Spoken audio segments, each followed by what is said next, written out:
acabo de profundizar, lo que hace la antropología física es buscar cómo las culturas cambian, se diferencian, se expresan y trascienden en las tradiciones, siendo estas las que finalmente moldean la conducta del ser humano. ¿Se entendió lo que es la antropología física? Sí, profe. Sí, profe. Muy bien. Vamos ahora con la osteología antropológica. Ella estudia la bioantropología de las sociedades antiguas y recientes, implicando no solo los procesos de microadaptación de los grupos humanos, sino también la reconstrucción de las condiciones materiales de existencia, el estilo y la calidad de vida de los individuos. Y esto deriva otros estudios como la construcción de perfiles demográficos y epidemiológicos, estableciendo cómo las esferas culturales se manifiestan en un proceso denominado salud, nutrición, estrés y enfermedad.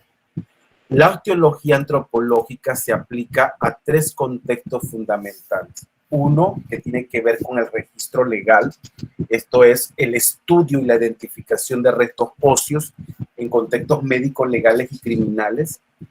El segundo sería el registro arqueológico, donde hay un estudio de restos humanos en poblaciones antiguas, por ejemplo, ya sean inhumaciones y sistemas de enterramiento llevados a cabo tanto en Mesoamérica como en las culturas andinas.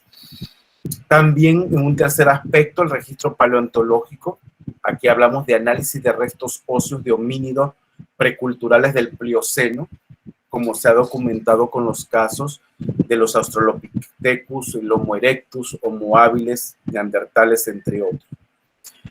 Entonces, la osteología antropológica tiene como objetivo el determinar las características raciales y patológicas de las comunidades esqueléticas humanas y junto con la arqueología, las particularidades cronológicas y culturales para poder situar el rol que tuvieron los sujetos en una dinámica política, económica, social y religiosa de un tiempo determinado. Permite además establecer la cuarteta básica de identificación. ¿Cuál es esa cuarteta básica de identificación? La determinación de sexo, la estimación de edad, de estatura y la estimación de ancestros.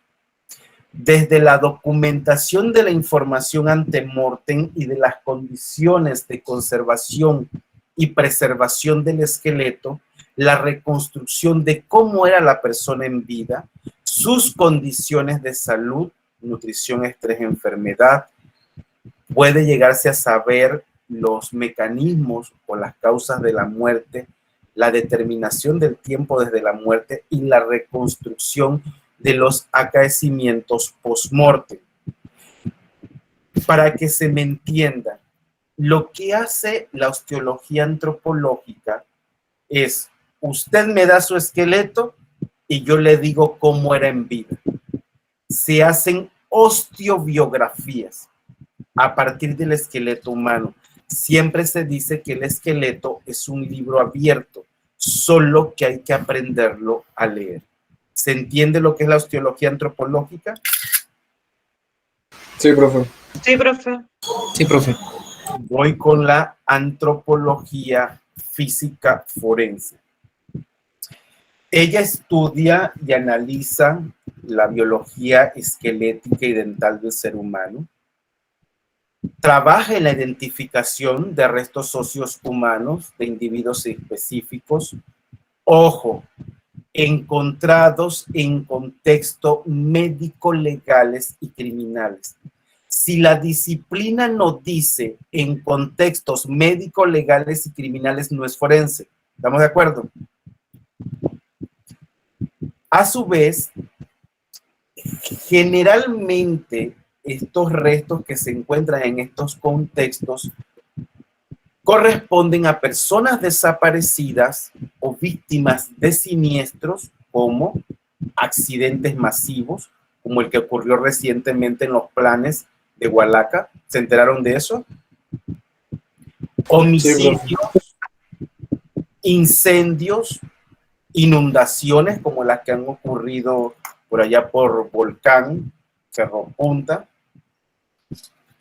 Por ende, tiene como objetivo analizar, reconstruir e identificar la historia de restos óseos humanos en contextos históricos y médico-legales de casos criminales, civiles y vinculados con los derechos humanos.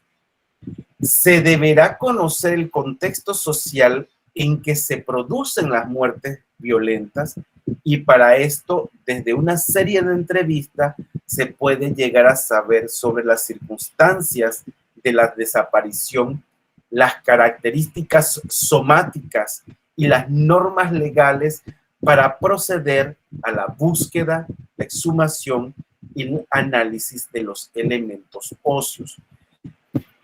Si ustedes se dan cuenta, la osteología y la antropología forense son muy parecidas en el método, pero es la osteología quien le hereda el método a la antropología física forense. La única diferencia entre una y otra es que en la antropología forense hay que establecer la identificación positiva. Tenemos por un lado que hay que establecer el mecanismo de la muerte, las causas de la muerte, el tiempo de la muerte, pero al final la identificación positiva, eso no lo hace la osteología antropológica. La identificación positiva es exclusivo de un contexto médico, legal y criminal. ¿Se entendió lo que es la antropología forense? Sí, profe. Profe, ahí entraría en ese contexto, por ejemplo, con la persona desaparecida en la invasión. En la invasión, sí, de hecho, eso está en la comisión 20 de diciembre. Yo formé parte de la primera etapa, de ahí me salí porque hay muchos problemas a nivel metodología. Y de hecho también vino el equipo más prestigioso del mundo, que es el equipo argentino de antropología forense. Nada más tuvo una semana y se fue por lo mismo. Porque son casos que tarde o temprano va a llegar a la Corte Interamericana, donde te vas a enfrentar a otros especialistas, principalmente de Estados Unidos, y si usted no maneja un buen método, te van a destruir el caso. Y al final Panamá perderá ese caso en la Corte Interamericana. ¿Dudas? Profe, habló de la identificación positiva. Sí. ¿Puede repetir cómo ese significado que no me quedó muy claro? La identificación positiva, vamos a suponer que el cuerpo de esta desaparecida se llama Paola Araúz y luego a través de diversas técnicas que se aplican sobre el esqueleto podemos llegar a saber que fue usted la desaparecida. Esas técnicas la veremos en la segunda parte de esta cátedra, cuando ya nos adentremos a la determinación de sexo, a la estimación de edad, estatura y ancestro y propiamente a la individualización esquelética. No me quiero adelantar, pero es a partir de las técnicas que uno aplica en el esqueleto humano que te pueden llevar a una identificación positiva. Si el cuerpo estuviese fresco, entonces nos apoyamos en qué. Si estuviera recién matada la persona, ¿en qué nos basaríamos para la identificación positiva? ¿Las huellas digitales, profe? Las huellas digitales, inmediatamente eso se sube a un sistema de datos que es la AFIS y inmediatamente sale quién es la persona. Esa es una de las grandes ventajas que tiene. Voy con esta disciplina que proviene de la geología, la tafonomía forense. Ella estudia los procesos post-mortem que afectan la preservación, la observación y la recuperación de los organismos muertos, la reconstrucción de su biología y ecología y la reconstrucción de las circunstancias de la muerte. Un proceso tafonómico trata no solo de la descomposición del cuerpo, sino también de los daños que pueden provocar el sol, el agua, la tierra, el viento sobre el cadáver y el esqueleto humano. Además, incluye las marcas dejadas por animales, dícese roedores, carnívoros, aves, etcétera, y plantas. Los cambios de color de la tierra, y en particular la que se encuentra por debajo del cadáver, esa tierra que está por debajo del cadáver es muy importante, y los daños que un ser humano le pueden provocar a otro, desde diversos mecanismos de la muerte, que lo vemos del lado derecho. Voy a explicar precisamente la diapositiva. Los procesos tafonómicos se dividen en dos, naturales y culturales. Los naturales ya los mencioné, plantas, animales, todo lo que implica el medio ambiente. Culturales, está la actividad ocupacional, que son actividades que usted realiza en vida y que quedan reflejados en el esqueleto. Pero también implica todo aquel daño que un ser humano le puede provocar a otro. Decapitación, desmembramiento, destazamiento, desprendimiento de masas musculares, desollamiento, degollamiento, extracción del corazón. ¿Qué diferencia hay entre degollamiento y desollamiento? ¿Quién me lo dice? ¿Han escuchado eso? Desollar consiste en la retiración de la piel, mientras que degollar es simplemente un corte al cuello, principalmente. En el cuello, correcto. Y bueno, la exposición al fuego que puede ser parte de un proceso tafonómico natural, que cayó un trueno en un pasto, se prendió y agarró a la persona dormida. O cultural, pues, alguien que tira un cigarro, un cerillo y se prende ese lugar. Muchas veces los viernes, sobre todo cuando la gente se va a tomar y regresan a sus casas, tienen dos malas costumbres. O se tiran a la carretera y mueren atropellados, o se tiran a dormir en el pasto. Y a veces en el transcurso del día esos cercos se terminan prendiendo y muere calcinada la persona o afectada una parte del cuerpo. Adicionalmente, hay 4 categorías. Estas son 2 divisiones. Ahora vamos a las categorías, las 4, en que se clasifican los procesos tafonómicos. Vamos a tener factores ambientales, factores individuales, factores criminales y factores culturales. Los factores ambientales encontramos, algunos ya los mencioné, los agentes bióticos, como carnívoros, perros, cerdos, roedores, insectos, pequeños organismos como hongos y bacterias. También las plantas pueden afectar la preservación del esqueleto, especialmente las raíces. La raíz del pino es especialmente destructiva con relación al esqueleto, y más porque esto es de sentido común. Usted, si va a matar a alguien, tiene que tener el hueco hecho. Ya que está el hueco hecho, tira a la persona, tapa y siembra sobre ella un sinnúmero de plantas. Primero, usted no va a matar y luego va a abrir el hueco. Eso jamás, porque aquí, bueno, los valientes aquí son bien brutos, pero bueno, hacen unas cosas desastrosas y les queda la pata por afuera, pero bueno, hay de todo. Ya estaremos viendo algunas imágenes hacia el futuro. También, como agentes abióticos, podemos incluir la temperatura, la exposición al agua, el sol, el pH del suelo, la profundidad del entierro, que es muy importante. Como factores individuales, ahí tenemos los diferentes huesos del esqueleto que varían en la cantidad y distribución del tejido óseo. Por ejemplo, las vértebras, el esternón, las costillas tienen un tejido esponjoso recubierto por una delgada capa de hueso cortical, lo que los hace más frágiles y vulnerables que las diáfisis de los huesos largos. También el estado de salud del individuo antes de su muerte y las lesiones que sufriera afecta el estado de preservación de los restos. Claro ejemplo, la osteoporosis, que está caracterizada por una desmineralización del hueso, la torna frágil y degradable. También hay que pensar en la edad del individuo. Los esqueletos de individuos adultos son mucho más frágiles y padecen mayor cantidad de fracturas post-mortem. Con relación a los factores criminales, es cualquier acción humana intencional que altere las características del cadáver, como por ejemplo someterlo a la acción del fuego directo o bien descuartizarlo. Factores culturales son diferentes prácticas y rituales que aplica el ser humano hacia los cuerpos de sus muertos, que terminan afectando al cadáver.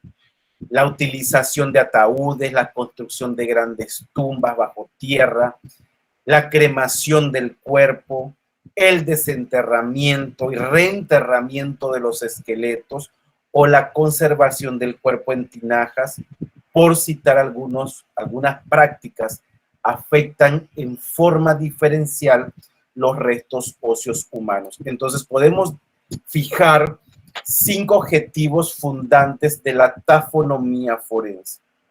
1, establecer si los elementos estudiados son de interés forense o no. 2, establecer el intervalo post-mortem. Un tercero que tiene que ver con estimar las circunstancias en las que ocurrió el fallecimiento de un individuo. 4, determinar cómo los restos llegaron hasta el sitio. Diferenciar, ojo, entre un lugar de hallazgo de un lugar de hechos. ¿Qué entienden por eso? Lugar de hallazgo y lugar de hechos. ¿Quién me explica? Profesor, sería como el lugar donde lo asesinaron y el lugar donde se encontró el cuerpo. Correcto. Y finalmente, determinar si se tomaron medidas para ocultar la identidad de la víctima o el victimario. ¿Se entiende lo que hace la tafonomía forense? ¿Alguna duda que les haya quedado? Poco a poco nos vamos a ir viendo algunas que otras imágenes fuertes. Eso vamos a ir creciendo, ¿eh? Así que... Una pregunta. Dígame. Si el cuerpo está quemado, ¿qué técnica se usaría para saber qué persona es? Si está muy quemado, vamos a suponer que eso también depende de la temperatura. Hacia los 1400 grados centígrados ya desapareció toda evidencia del esqueleto humano. Entonces vamos a suponer que está entre unos 450 y 500 grados centígrados. Nosotros podemos establecer sexo, edad, estatura, afinidad racial. Aquí lo importante es toda la información antemortem que podemos obtener a partir de la ficha premortem, de las cuales les voy a hablar más adelante, donde sabemos de las circunstancias de la desaparición. Y no olvides que también nos apoyamos, pero como técnica, y que es la última en utilizarse, el ADN, que se saca particularmente de dientes o bien de costillas, para hacer la identificación positiva. Pero a veces contra la entrevista y lo que hace uno como análisis sirven de cotejos para saber de qué precisamente se trata de un sujeto en particular. ¿Le respondí su pregunta? Sí, profe. Gracias. A la orden. ¿Alguien tiene otra duda con relación a la tafonomía? ¿Todo claro? Sí, profe. Si tienen dudas, con toda la confianza del mundo, ¿eh? La arqueología forense aplica los principios, las técnicas y la metodología de la arqueología a contextos históricos y médico-legales, al igual que la antropología física de casos criminales civiles y vinculados con la violación de los derechos humanos internacional.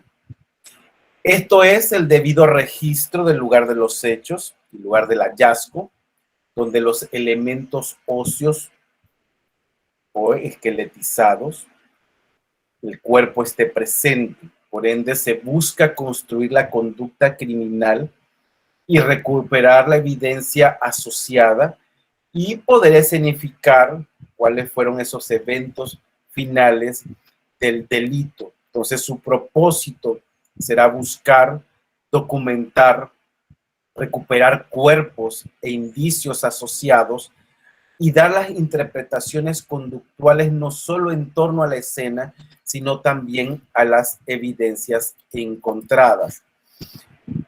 Es importante mencionar que la arqueología aporta a los lugares de ubicación de los lugares de enterramiento, también la recuperación de restos óseos humanos y evidencia física, la interpretación de los contextos de deposición. Los principales procedimientos utilizados son la excavación de sitios para la localización de las fosas, tal cual como ustedes las ven allí, la exhumación de restos óseos humanos, un registro gráfico y fotográfico, el embalaje, el traslado y la entrega de evidencia con la debida cadena de custodia, vaciado de información y una elaboración del informe pericial. Entonces, en síntesis, la arqueología forense va a fijar 5 objetivos primordiales. 1, localizar los cuerpos y restos óseos. 2, la recuperación de estos. 3, diferenciar movimientos y modificaciones ocurridas ante, peri y post-mortem.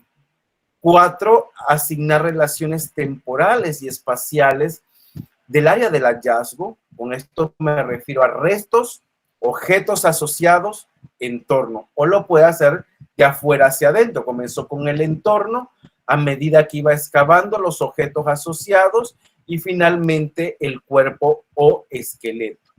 Y finalmente, como quinto propósito, la interpretación de la información del área del hallazgo. Entonces, los arqueólogos forenses ayudan con la planeación, los sistemas de búsqueda, la demarcación geográfica, la delimitación de la escena criminal y del área del hallazgo, la excavación, la interpretación y la recolección de evidencia. Además, identifican anomalías en el bajorrelieve, analizan imágenes aéreas y de satélite, pero lo más importante es que pueden detectar si hubo o no una inhumación en un terreno específico. ¿Se entiende lo que hace la arqueología forense? Todas las ciencias antropológicas trabajan en conjunto y acuérdense que si se van a dedicar al ámbito forense todo es multidisciplinario. ¿Se entendió arqueología forense? Sí, profe. Muy bien. Sí, profesor.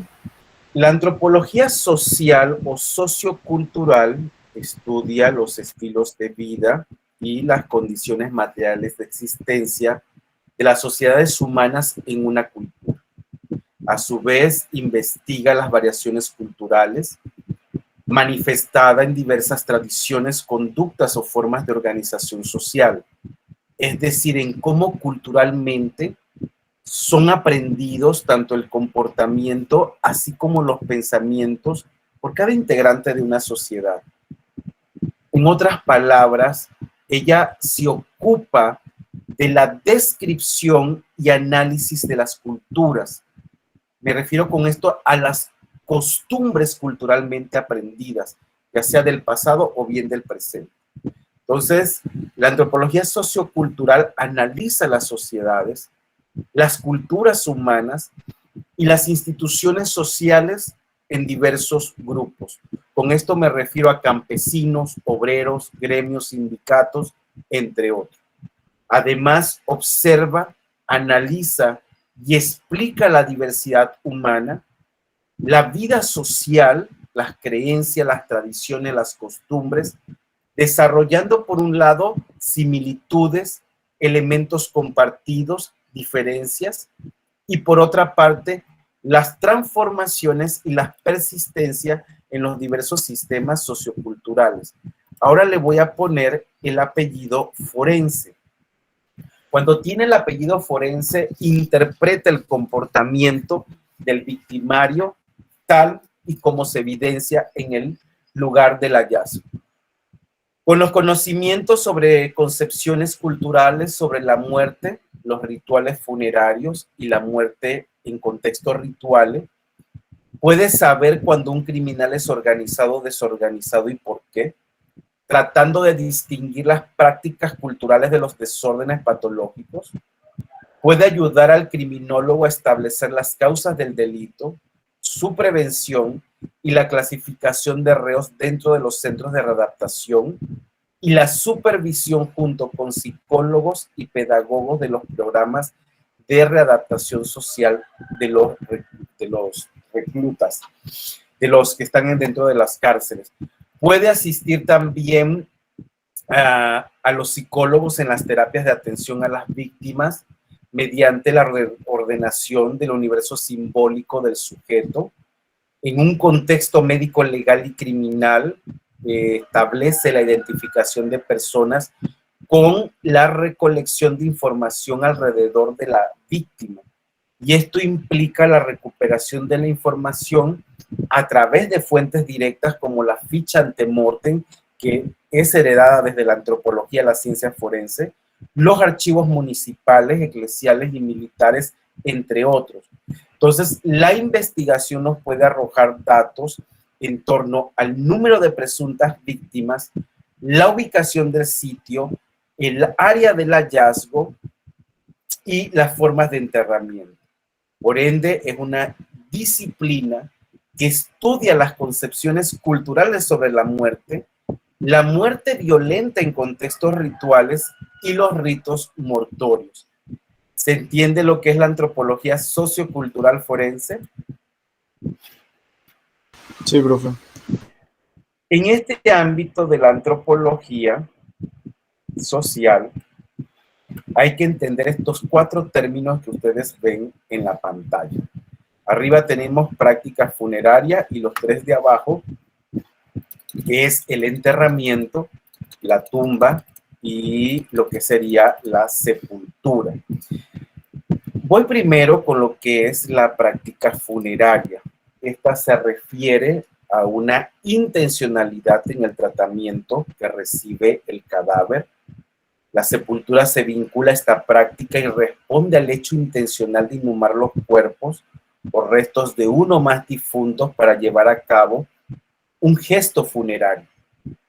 La asociación de unos restos esqueléticos con una estructura, desde un monumento funerario a una simple fosa, aporta indicios fiables de estar delante de un gesto funerario intencional y por lo tanto de una sepultura. Los depósitos funerarios son la consecuencia de un proceso dinámico condicionado por diversos factores, que son 3 en total. 1, la práctica funeraria. 2, la práctica sepulcral. Y la tercera es la práctica postsepulcral. En este sentido, la práctica funeraria incluye prácticas preparatorias, tales como la momificación del cuerpo, que puede ser natural o artificial, la cremación, la incineración del cadáver. En la práctica sepulcral se refiere a la estructura de la tumba, la inhumación del cuerpo y los objetos que ustedes están depositando. Y las prácticas postsepulcrales, que se refiere a la manipulación, el desplazamiento, etc. Esto se observa sobre todo cuando exhuman un cadáver y luego lo incineran, y sobre todo para esconder cosas. Entonces, la práctica funeraria se considera un rito de paso en donde se reconoce socialmente la nueva condición del desaparecido. Y desde esta mirada tiene 2 fases. La primera, que se llama disgregación, que consiste en el tratamiento del cuerpo y la inhumación, y la otra fase sería la reubicación, que está asociada a los entierros secundarios y con la reubicación del cuerpo a otro lugar.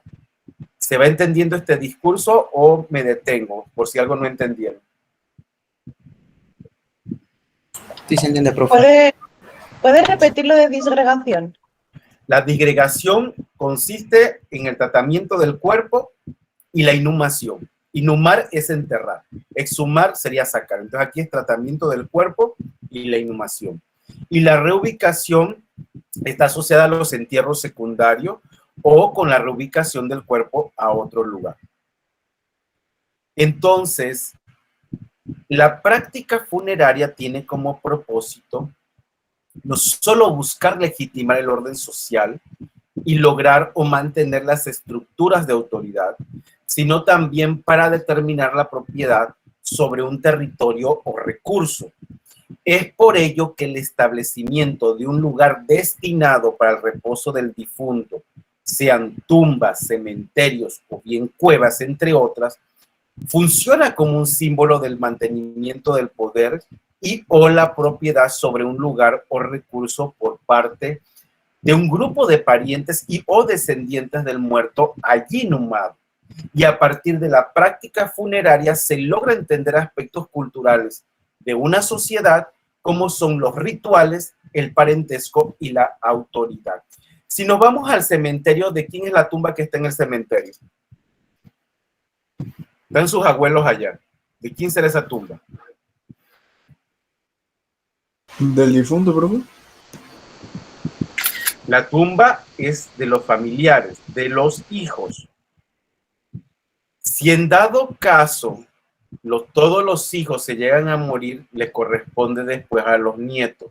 Y si los nietos no atienden esas tumbas, después la tumba pasa para el Estado. ¿Estamos de acuerdo? La pueden perder a lo largo del tiempo. No sé si ustedes se han dado cuenta que cuando entra al cementerio hay muchas tumbas olvidadas. ¿Correcto? ¿Cierto o falso? ¿O no van al cementerio? Sí, profe. Sí, profe. Muy bien. La siguiente es el enterramiento. Esto se considera como la acción y el efecto de enterrar. Y se hace referencia al depósito funerario, el cual está compuesto de los restos del cadáver y del ajuar funerario. Parece existir cierto consenso entre la comunidad investigadora en definir enterramiento en cuanto a intencionalidad, es decir, la detención de cierta estructuración en la deposición del cadáver por parte de la comunidad de los vivos. Esto se le denomina el acto ritual, que podríamos reconocer empíricamente bien por la presencia de unos restos esqueléticos asociados a un contenedor o en su defecto a partir de la disposición anatómica de los restos esqueléticos. Entonces el enterramiento son los hallazgos de restos humanos que fueron descubiertos o depositados siempre y cuando sus particularidades y contextos permitan identificarlo como parte de las expresiones rituales de un grupo. ¿Se entiende esto? El enterramiento.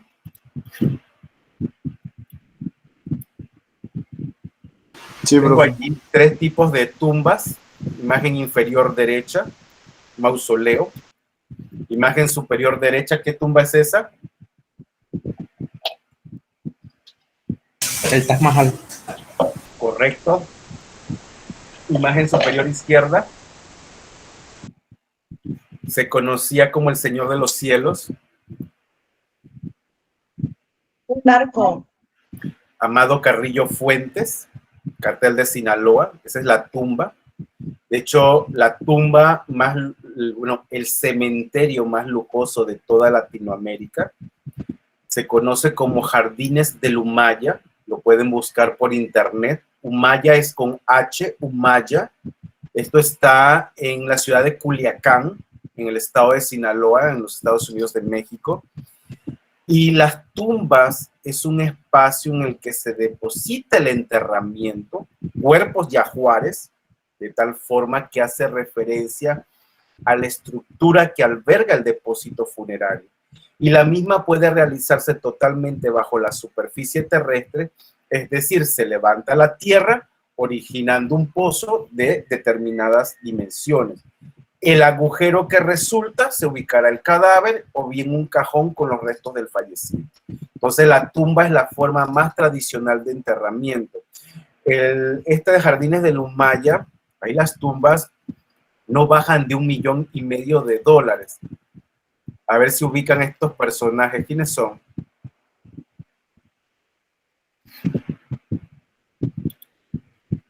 La imagen superior izquierda es de el hermano de Arturo Guzmán Loera, perdón, de Joaquín El Chapo Guzmán, el el que está ahora preso en Estados Unidos. Su hermano es el de la imagen superior izquierda, que es Arturo Guzmán Loera, le decían el pollo. Esa tumba que ustedes ven allí está valorada en $1.200.000. Si se dan cuenta y si tienen la oportunidad de ir algún día, es puro lujo y uno no se puede acercar porque tienen cuidadores propiamente del narcotráfico. En el caso de la imagen inferior izquierda, eres la tumba del quien fue el jefe del Cartel del Pacífico, Arturo Beltrán Leiva. Él le decían el Barbas o el jefe de jefes. O sea, tiene un valor aproximado de $650.000. Y el de la derecha es el famoso rey del cristal, Nacho Coronel. ¿Qué es el cristal? ¿Quién sabe qué es el cristal? Un tipo de droga, profe. Las metanfetaminas. Esa tumba está valorada en unos $450.000, si es que no lleguen a los 500.000. Mucho lujo, sobre todo. Entonces, curioso que esa tumba de Nacho Coronel está situada al lado de quien fuera su rival en vida, Arturo Beltrán Leiva, del cartel de Sinaloa. Entonces, no sé si tienen alguna duda con la tumba. Voy con la sepultura. ¿Estamos bien con la tumba? Sí, profe. La sepultura trata de la acción de sepultar y el espacio donde se lleva a cabo el depósito funerario. Por ende, indica el binomio tumba y enterramiento. Corresponde a la evidencia del tratamiento que se da a un difunto y que habla de las costumbres funerarias. A eso me refiero a sepultura. Y con esto termino los conceptos más relevantes. No sé si les quedó alguna duda con relación a alguna de las disciplinas. Voy a comenzar con historia. ¿Les ha quedado alguna duda, comentario que quieran realizar?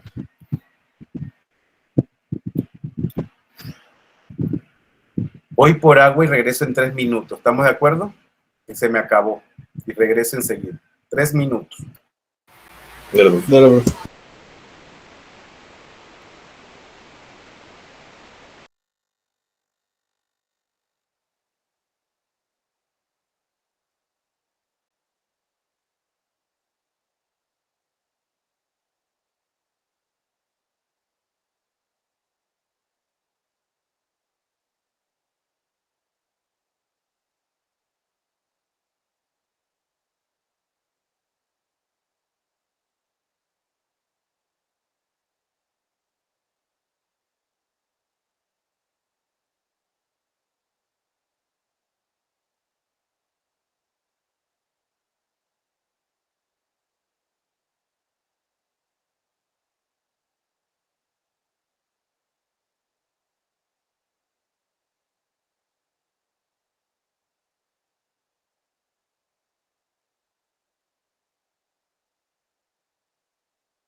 Empezamos con las dos primeras. A la izquierda tenemos a Thomas Dwight, en la derecha George Amos Dorsey. Thomas Dwight fue el primero en obtener un doctorado de antropología por parte de la Universidad de Harvard. Él va a escribir muchos artículos y libros sobre la identificación del esqueleto humano. Él fue el creador de la sección de osteología del famoso Museo Warren de la Universidad de Harvard. En 1876, él va a publicar un ensayo titulado La identificación del esqueleto humano, un estudio médico legal, que va a ser el punto de partida para que fuese consultado por las agencias del orden público en la identificación de restos humanos relacionados en casos criminales. Él investigó sobre métodos para la determinación, la estimación de la edad a partir del cierre de las uniones entre los huesos del cráneo, la talla, el sexo, particularmente en huesos largos, y él es considerado el padre de la antropología física forense de América. El de la derecha es el doctor George Amos Dorsey, que fue el segundo en lograr un doctorado en antropología por parte de la Universidad de Harvard. Pero su papel en la historia de la antropología física forense fue vital, ya que este señor va a ser el primero en testificar ante un tribunal por el famoso caso de Adolf Louis Lueger. Yo les sugerí que leyeran la introducción.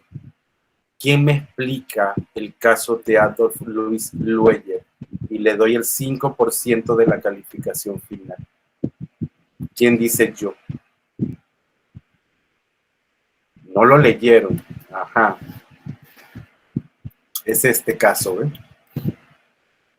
¿Quién se acuerda? ¿Quién lo leyó?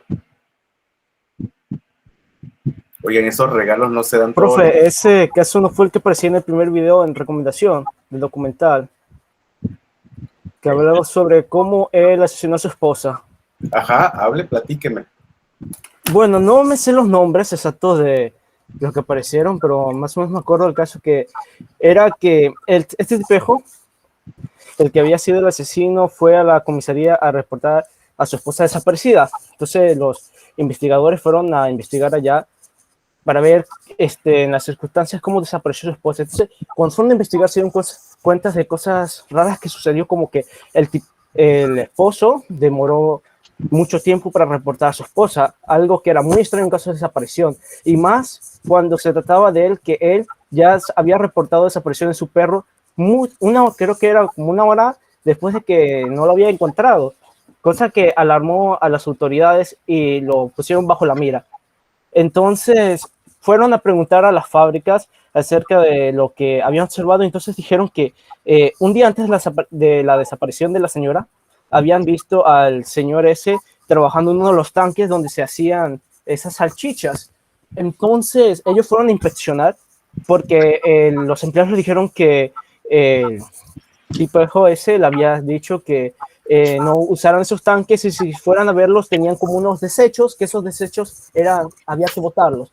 Bueno, los investigadores fueron ahí, fueron removiendo los desechos y encontraron lo que fueron huesos. Entonces le preguntaron al tipejo que qué eran eso, y él les respondió que eran huesos de cerdo, lo que para ese entonces era normal porque esa fábrica decía que traían cerdos desde el matadero y de ahí los procesaban, por lo que podrían ser huesos de cerdo. Pero uno de los objetos que encontraron ahí sí que no procedía de un cerdo, que era un anillo que creían que pertenecía a su esposa, porque algo que se me olvidó mencionar es que anteriormente los empleados mencionaron que el señor y la señora se pasaban discutiendo y que en una ocasión hasta lo habían visto el señor persiguiéndola con una pistola, por lo que eso fue una señal que alarmó a los inspectores que fueron a ese lugar de que podía haber sido no solo una desaparición, sino que un asesinato. Entonces ya con eso, encontrado los huesos y el anillo, pues los inspectores ya sabían que algo había pasado ahí y que lo más probable es que la señora había sido asesinado y que el señor intentó desaparecer el cadáver en esa tinaja. Pero una de las pruebas que tenía era cómo intentar demostrar que esos huesos eran huesos humanos y no de animal. Así que fueron con el antropólogo ese que usted mencionó, que fue el primero que fue a la corte para pedir ayuda, para ver si podía identificar esos huesos. No me acuerdo cuáles fueron los huesos que le dieron, pero él investigó, hizo varias comparaciones con diferentes huesos, y después de una exhaustiva sesión de estudio, observación y comparación de los huesos, pues determinó que sí, eran huesos humanos. Ya con esta... ¿Qué? Se lleva el 5%. Nada más voy a puntualizar algunas cosas. Se lleva ese 5% a favor de la calificación final. Lo puede utilizar en cualquier momento, parcial, ejercicio, semestral, donde usted quiera y le favorezca. Muy bien, voy a puntualizar nada más algunas cosas de lo que está diciendo Jorge. El señor Adolf Luis Lueger, él es millonario, él es de Alemania. Él tenía fábricas allá de embutidos, decide emigrar a la ciudad de Chicago, Illinois. Allí funda una fábrica de salchichonería. Él tenía muchos problemas con su esposa. Al final discutían mucho. Esto lo llevó a asesinarla. Y dispuso el cuerpo en uno de los contenedores que empleaba para almacenar los embutidos. Cuando la agencia policial investigó la desaparición de la víctima, encontró en el fondo de una de las tinas de salchichas fragmentos de restos óseos y 2 sortijas. Iniciado el juicio, fueron llamados diversos especialistas médicos quienes realizaron el análisis óseo determinando que eran de origen animal.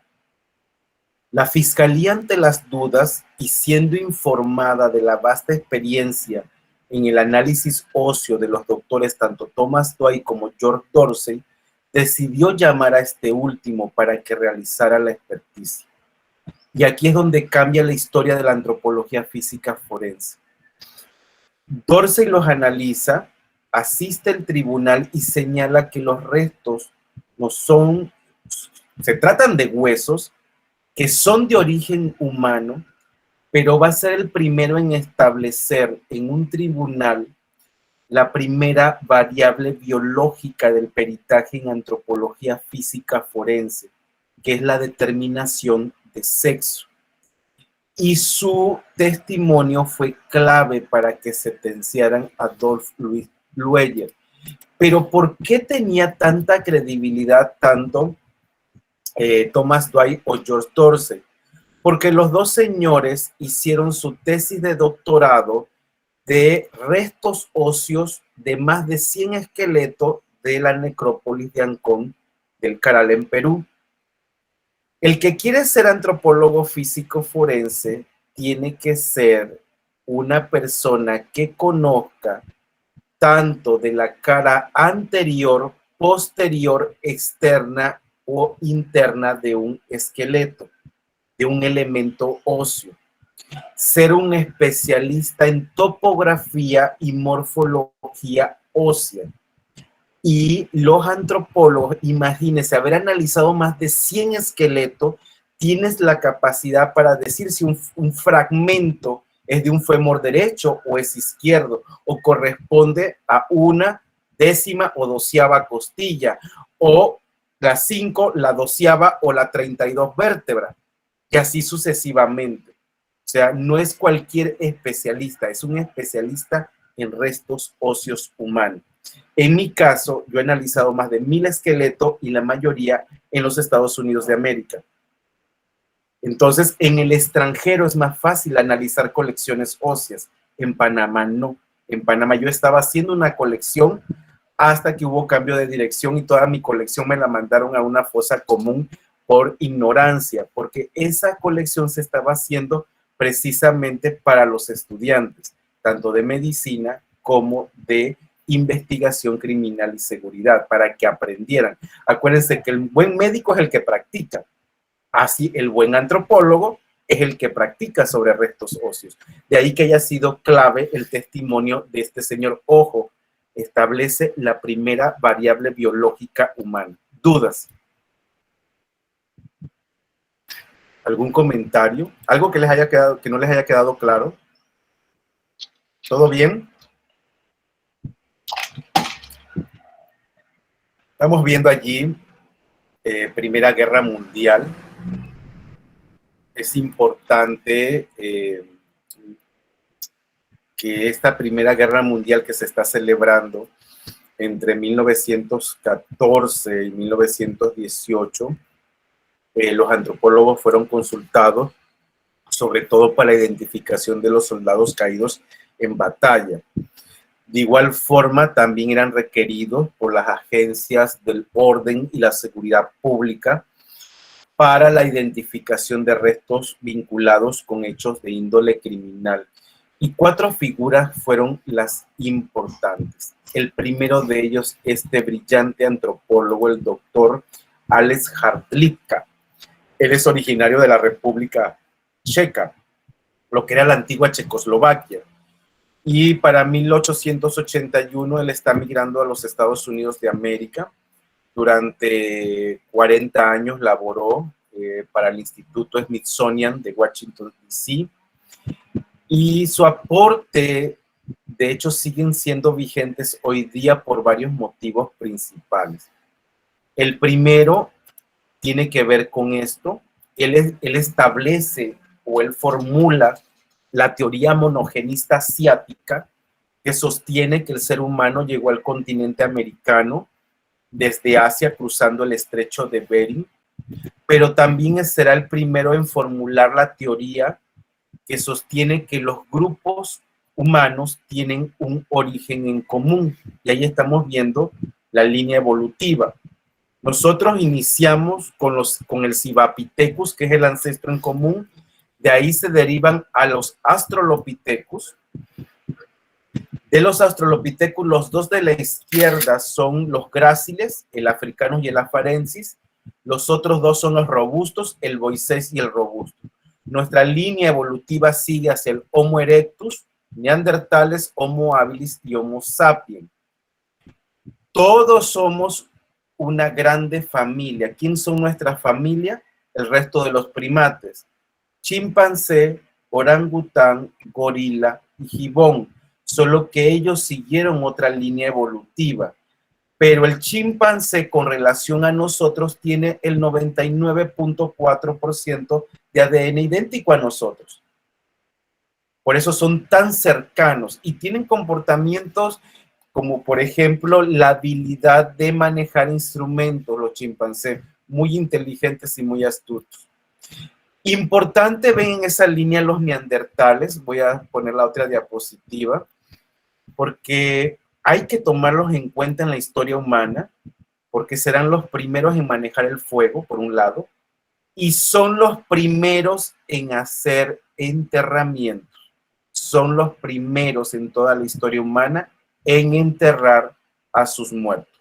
Dudas. Ojo, ¿Por qué lo hicieron, profe? ¿Cómo? ¿Por qué lo hicieron? ¿Por qué enterraban a sus muertos? Creo que ya tienes un nivel de conciencia, la parte del cerebro, ya la capacidad cerebral aumentó y una conciencia de enterrar a los difuntos. No como nosotros que pensamos en el paraíso, sino yo creo que más bien como un respeto al cuerpo. O el ser humano piensa en una continuidad en otro plano existencial, y eso científicamente pues no está probado. Ojo que las 2 teorías, tanto la monogenista asiática como la de ancestro en común, a la fecha nadie ha podido tumbarlas. Ninguna de las 2. Para que vean lo que era de brillante Alex Hrdlicka. También, al igual que otros taxónomos, él establece una taxonomía para el humano, donde se establece que somos del reino animal, que somos del filo Chordata, de un subfilo Vertebrata, que somos de una clase mamalia, de un orden de los primates, de un orden Catarrini, de una superfamilia hominoidea, de una familia hominoidea, de una tribu hominini, una subtribu hominina. El género es Homo, la especie es Homo sapiens y la subespecie Homo sapiens sapiens. De los que mencioné, solamente aparecen algunos en esa fotografía. Adicionalmente, este señor es fundador, al lado derecho, de la revista más importante de los antropólogos físicos a nivel mundial, es la American Journal of Physical Anthropology, y también es fundador de la Asociación Americana de Antropología Física. Del lado izquierdo, él fue responsable de la División de Antropología Física del Museo Nacional de Historia Natural, pero además este señor esta guerra que hubo, esta Primera Guerra Mundial, todos esos que cayeron en batalla, todos esos restos óseos fueron trasladados a la ciudad de Miami, Florida, donde se crea el primer laboratorio de identificación por parte de la milicia de los Estados Unidos y colocan como director al doctor Alex Hartlitka. Además, en el ámbito forense, él va a realizar investigaciones sobre las relaciones biológicas con las conductas criminales o desórdenes mentales. A su vez, se le debe el desarrollo de la antropometría y debido a sus diversos planteamientos e investigaciones, él es el considerado el padre de la antropología física estadounidense. ¿Dudas? ¿Vamos bien? El de la izquierda es el doctor Thomas Wingatut, el de la derecha Ernest Albert Hutton. Tut es originario de Inglaterra, él migra a los Estados Unidos a principios del siglo XX, 1902 en específico. Él es autor de un maravilloso libro, hay que contextualizar, hablamos de 1937, el Atlas de Maduración Esquelética, y que permitía a los especialistas antropólogos evaluar la salud y la maduración de los niños mediante el examen de los huesos, y junto a estos estudios realizó el análisis de las ostionas para la formación de hueso, pero su legado quedará manifiesto cuando observó desde una colección ósea la transformación de la sínfisis púbica en el hueso coxal, y eso para la estimación de edad al momento de la muerte. Estas técnicas yo se las enseñaré cuando ya estemos en estimación de edad. ¿Cuál es el hueso coxal? Señores, ¿cuál es el hueso coxal? La pelvis, ¿no? Hueso de la pelvis, hueso coxal. Entonces, el señor de la derecha, él es estadounidense, él es de Wisconsin, él estudió sobre la conducta criminal, examinando la relación entre la personalidad y el tipo físico. Estuvo adscrito a la Universidad de Harvard, aunque también trabajó como curador de somatología en el Museo Peabody de Arqueología y Etnología. Y una de las contribuciones más significativas de dicho investigador fue el establecimiento de los diferentes periodos de crecimiento y desarrollo de los seres humanos.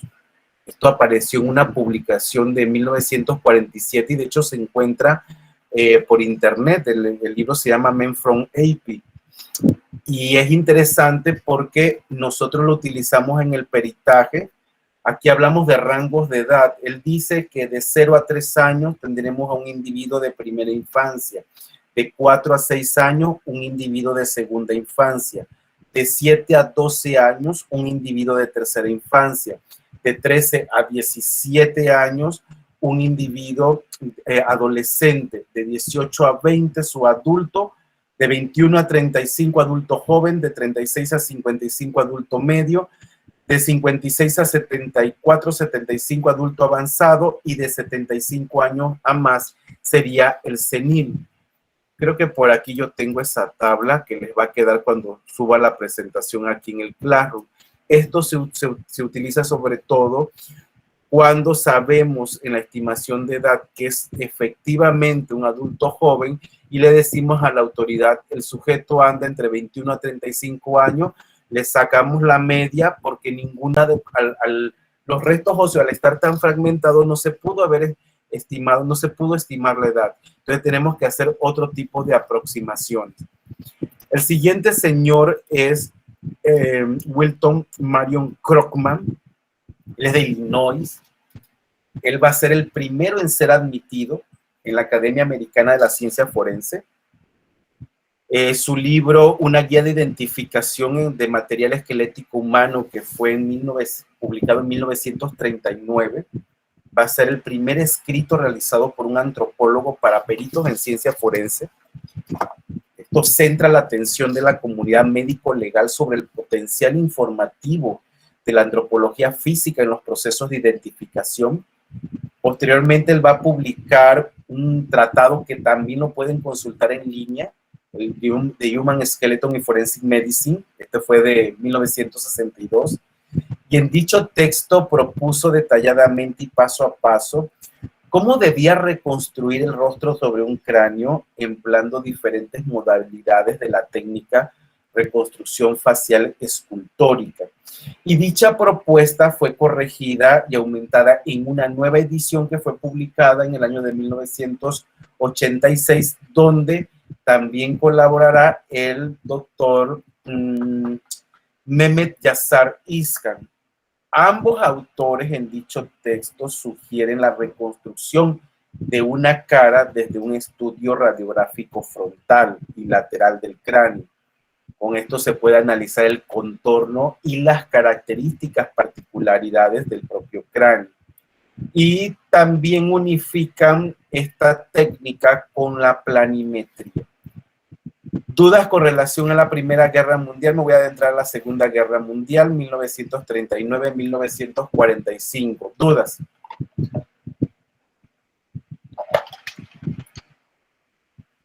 La Segunda Guerra Mundial va a ser la gestora de un gran impulso en el desarrollo de la antropología física forense. En los escenarios de guerra de los continentes europeo, asiático y oceánico, los restos de los soldados caídos permanecieron en los campos y las ciudades.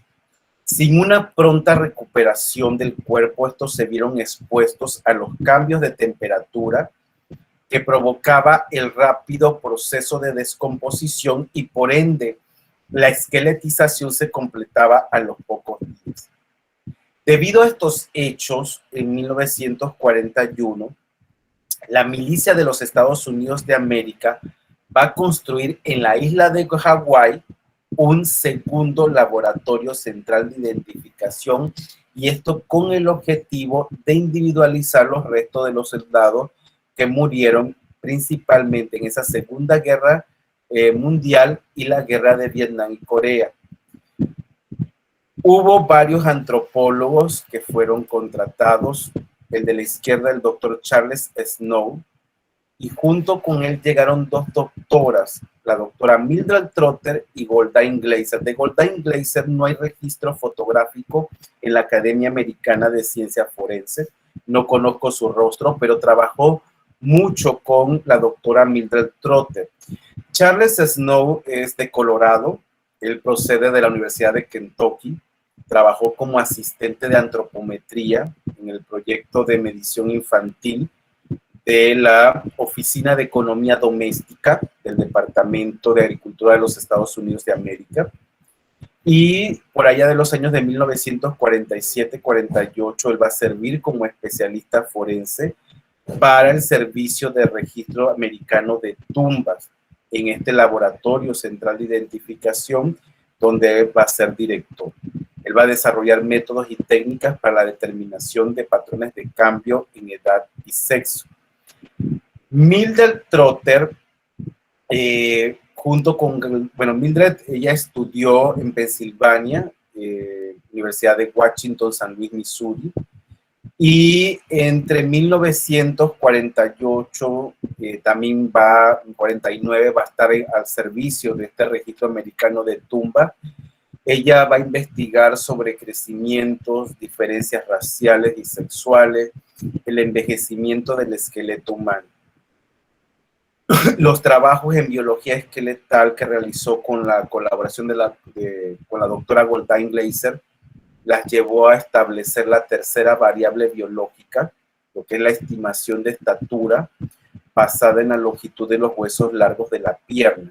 De hecho, este trabajo ustedes lo pueden consultar en la American Journal of Physical Anthropology, que se tiene acceso también por internet, una publicación de 1972, y está bajo el título de la estimación de estatura de huesos largos en americanos negros y blancos. Si ven, ya tenemos tres variables biológicas establecidas.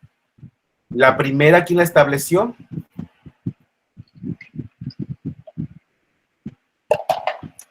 ¿Quién fue el primero en determinar sexo? Thomas Dwight. George Dorsey. Luego tenemos a Thomas Tutt, que va a ser el que va a establecer la segunda variable biológica, que es la estimación de edad. Y ahora en tercero tenemos a Mildred Trotter con Goldine Glaser, la tercera variable biológica, la estimación de estatura. Nos adentramos a la guerra de Corea, 1950-1954, la guerra de Vietnam, 1954-1975, y de igual forma simbolizaron la caída de un sinnúmero de individuos, tanto civiles como militares. En el escenario bélico, infantes y adultos quedaron diseminados sobre la superficie de los campos de batalla y los asentamientos. No solo se trataba de esqueletos completos, sino también desmembrados, astillados de huesos vivientes, producto de las explosiones, de las bayonetas, de las granadas, de las balas, entre otras. Y en este contexto también se requirió de la participación de antropólogos para la identificación de cuerpos, 3 brillantes antropólogos. Izquierda a derecha el doctor Thomas Dale Stewart, en el centro Thomas Wilton McCare y del lado derecho el doctor Ellis Kirley. En el caso de la izquierda, Thomas Dale, él es estadounidense de Pensilvania. Él es considerado como el fundador de la antropología forense moderna. Trabajó no solo como curador asistente del doctor Alex Hardlitka en el Instituto Smithsonian de Washington, sino también que va a ser el primer consultor en antropología forense para la Agencia Federal de Investigación. ¿Cuál es la Agencia Federal de Investigación?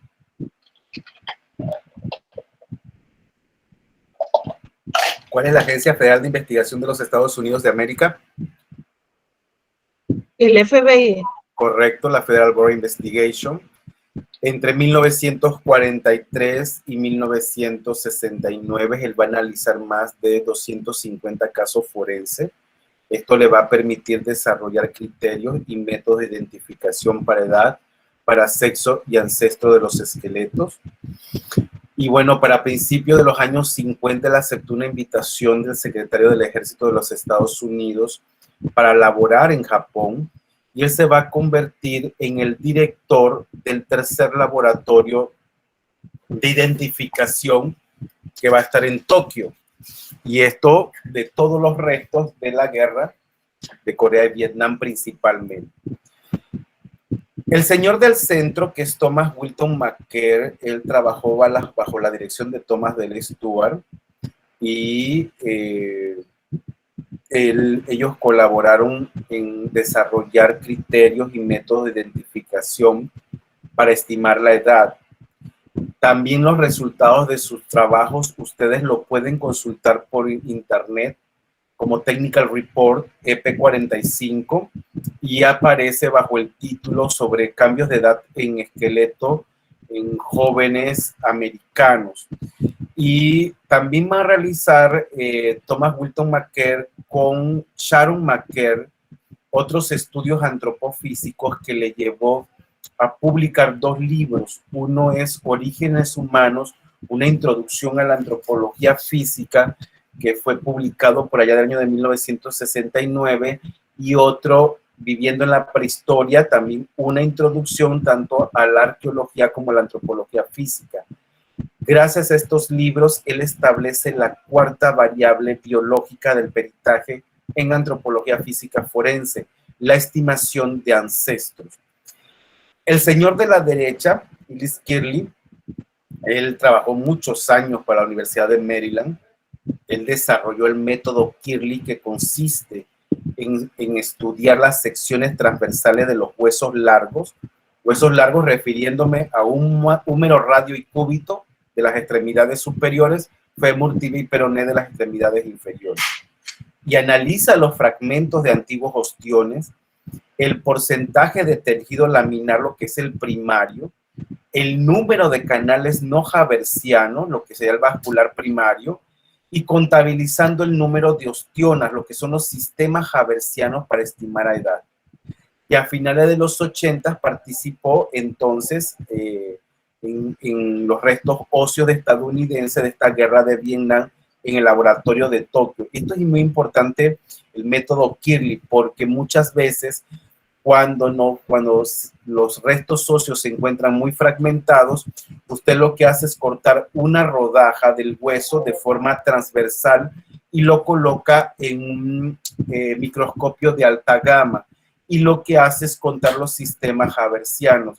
Entre más sistemas haversianos haya, la persona tiende a ser joven, y hay una metodología en ese sentido para estimar edad. ¿Dudas? ¿Vamos bien? Señores. Sí, profe. Profe.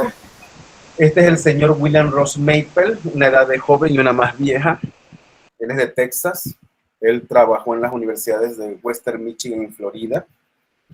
Y en 1978 él fue a ser nombrado curador de antropología física en el Museo de Historia Natural del Estado de Florida. Pero lo más importante de este señor es que va a ser el primer consultor para los gobiernos extranjeros. Esto forma parte de lo que se conoce como la antropología forense histórica. A solicitud del gobierno del Perú, él va a identificar quién es el personaje de la imagen superior izquierda. ¿Quién es? Francisco Pizarro. Luego, en 1991, a solicitud del gobierno de Rusia, él va a estar en el proceso identificatorio de quién es esa familia. ¿Qué familia es esa? Señores, esto es historia. ¿Esa familia no fue la última monarquía rusa? Correcto, la familia Romanov. Y el que menos conocerán, pero que fue muy famoso, es la imagen central. El esqueleto está del lado derecho. Él es Joseph Merrick, es el hombre elefante. Adicionalmente, el doctor William Ross Maple va a publicar un libro sobre casos de antropología forense. Muy interesante, también se puede consultar en línea. Fue publicado por allá de 1994. Y este es el señor más importante para toda Latinoamérica, el doctor Clyde Snow. Gracias a él se forman los equipos de antropología forense de Latinoamérica. Él es estadounidense de Texas. Él laboró desde el año 1961 para el Instituto Aeromédico Civil. Posteriormente, en el año de 1968, él se va a convertir en el jefe del Departamento de Antropología Física Forense de dicha institución. Sus investigaciones, por ejemplo, sobre crecimiento, desarrollo y variación humana, combinada con sus conocimientos tecnológicos y habilidades en métodos cuantitativos, condujo a mejoras significativas en la seguridad de las aerolíneas para los pilotos, asistentes de vuelo, pasajeros. Posteriormente, en el año de 1979, él va a ser el primero en participar en un desastre masivo. La identificación de cuerpos del accidente de aviación del vuelo 191 de American Airlines, es un McDonnell Douglas DC-10. Él estableció, de hecho, un sistema de datos que realizaba consultas y que servía de apoyo para realizar identificaciones en restos óseos mezclados y también comparar información de aspectos antemortem y postmortem. Él logra establecer un equipo multidisciplinario con radiólogos, odontólogos, patólogos, y logran identificar, y fíjense la fecha, estamos hablando de finales de los 70, lograron identificar el 89% de las víctimas, o sea, un porcentaje bastante alto. También identificó a este señor con el que se inspiró la película de eso y de Pennywise. ¿Quién es él? Profe, ¿no era el payaso que mató a unas personas y se las dio de comer como hamburguesa? Mataba mucho infante. Se le conoce como Pogo, el payaso asesino. John Wayne Gacy. Tenemos aquí la doctora Betty Paz Gottlieb. Junto con ella se convirtieron en pioneros en el uso de la aproximación facial en restos óseos humanos no identificados. Y como les dije, lo más importante para nosotros es que él tuvo que ver con la creación de los equipos de antropología forense de Latinoamérica. En 1984, él crea el equipo argentino de antropología forense, que es el más famoso del mundo. Esto por los desaparecidos de la dictadura de Juan Vidal. Luego crea en 1989 el grupo chileno de antropología forense, y esto por todos los desaparecidos de la dictadura de Augusto Pinochet.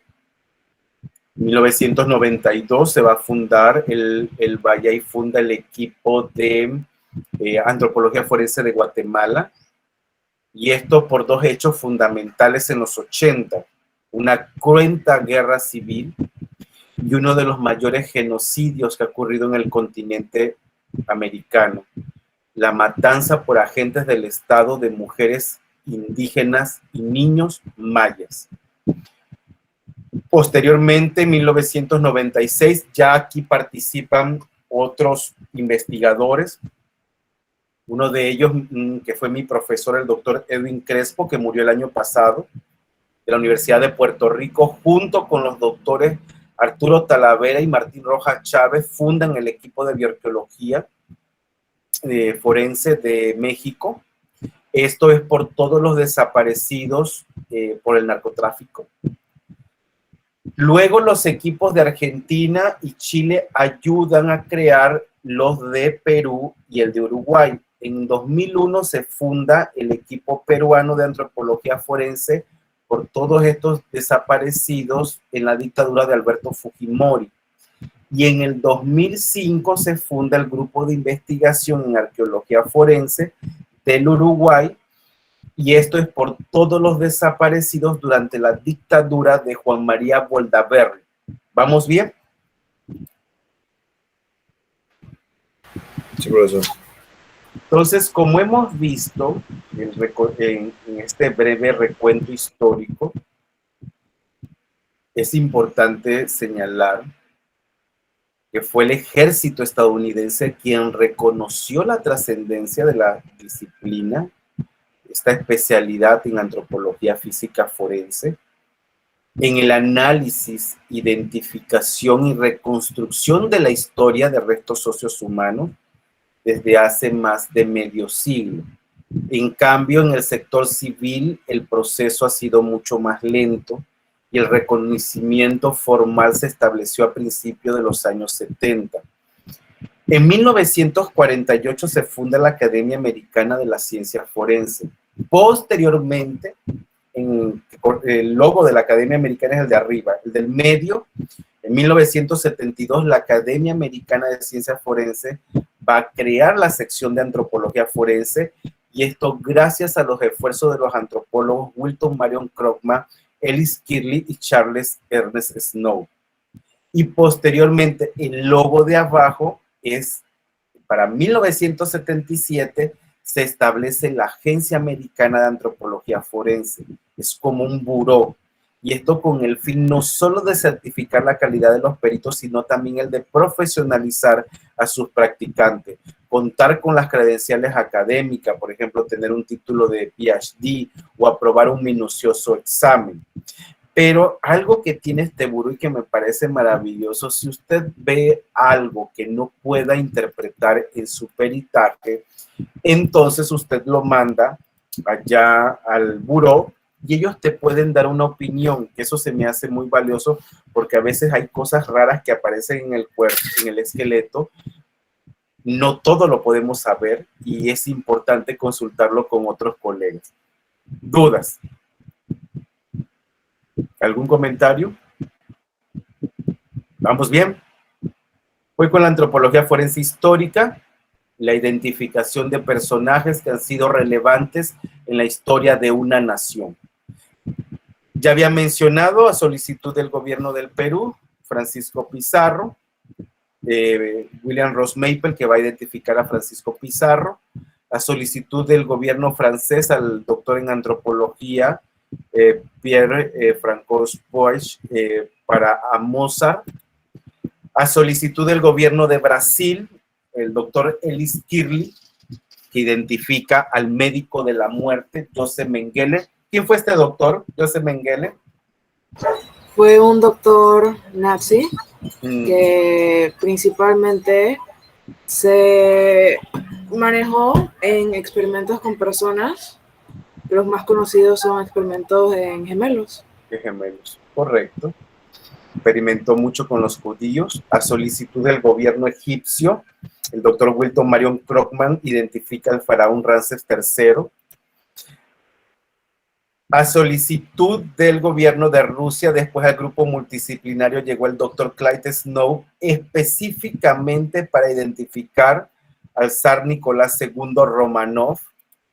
A solicitud del gobierno de México, el doctor Eusebio Dávalos Hurtado va a identificar a Hernán Cortés. Arriba, imagen derecha, tengo un brillante craniómetro, el doctor Arturo Romano Pacheco. Abajo, una brillante osteopatóloga, María Teresa Jaén Esquivel. Fueron mis profesores. La de abajo es de oriunda de aquí de David, del distrito de David, de aquí de la provincia de Chiriquí. Y entre los dos van a identificar a Sor Juana Inés de la Cruz. ¿Vamos bien? Brillante, busquen la historia de María Teresa Jaén Esquivel. No creo que haya más brillante osteopatóloga en Latinoamérica que ella. Su servidor, que me toca identificar al padre Moisés González Crespo, aquí en la República de Panamá. El licenciado Edilberto Morales Ruiz identifica a la sierva de Dios, Anita Moreno, en la provincia de Herrera. Muy bien. El ejercicio de la violencia, las víctimas, la desaparición sistemática de personas y las violaciones de los derechos humanos fueron partes inherentes de los contextos nacionales y regionales de la historia latinoamericana. La extralimitación del poder estatal se cimentaron hacia los años 60 y sus expresiones siguen vigentes hoy día, no solo como parte inherente de las políticas gubernamentales, sino también como un mecanismo de sometimiento social. Un claro ejemplo es lo que viven los pueblos de Estados Unidos de México, o incluso aquí en Panamá, que se rigen por un sistema supuestamente democrático, pero sufren diversos tipos de vejaciones. En el caso de México, basta con que recordemos todas estas desapariciones que ocurren, que siguen acaeciendo en los estados de Oaxaca, de Guerrero, de Veracruz, de Michoacán, de Coahuila, entre otros tantos estados. Aquí en Panamá también se da y en otros países de Latinoamérica. Aquí lo importante es que los familiares de los desaparecidos demandan al Estado, por el esclarecimiento de los hechos, el conocimiento del destino final y ubicación precisa de las víctimas. Y estos desaparecidos no solo siguen marcando los debates culturales de nuestra Latinoamérica actual, sino también representan la impronta que sigue dejando la represión y la violencia política, cuyo objetivo final es la eliminación de la otredad. ¿Dudas?